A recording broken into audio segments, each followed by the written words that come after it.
À l'occasion de la sortie de Mascarade, le nouveau film de Nicolas Bedos où elle occupe le premier rôle, Isabelle Adjani a accordé une interview à Paris Match.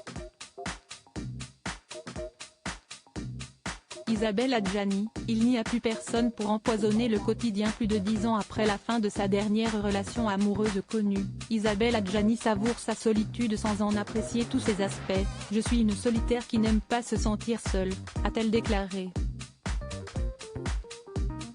Pour autant, ce célibat retrouvé semble avoir été un véritable moteur pour l'exercice de son métier d'actrice, comme le disent mes fils. Si est-il sûrement pour ça que t'arrives à faire enfin ton métier en continu, parce qu'il n'y a plus personne pour empoisonner le quotidien.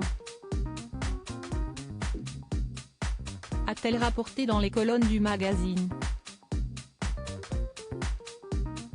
Si est ainsi qu'Isabelle Adjani ne laisse le privilège qu'à ses proches et à ses enfants, de s'immiscer dans sa vie intime, aucun regret, aucun manque, aucune amertume.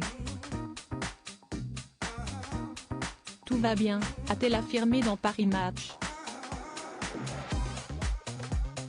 Isabelle Adjani et sa vie amoureuse merveilleusement ratée. Isabelle Adjani s'était déjà confiée sur sa vie amoureuse qu'elle affirme avoir réussi merveilleusement à rater.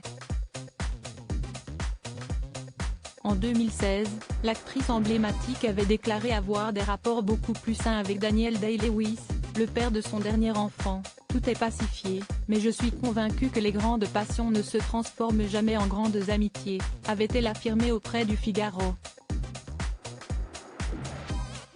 Lors d'une précédente interview accordée à Paris Match en 2020, Isabelle Adjani avait aussi évoqué l'aspect nocif de certaines relations.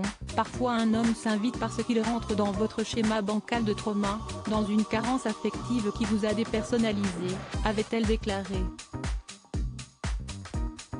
Et on se rend compte plus tard que celui qui trônait dans votre cerveau n'était que le reflet de l'amour qu'on n'avait pas assez pour soi, avait-elle terminé.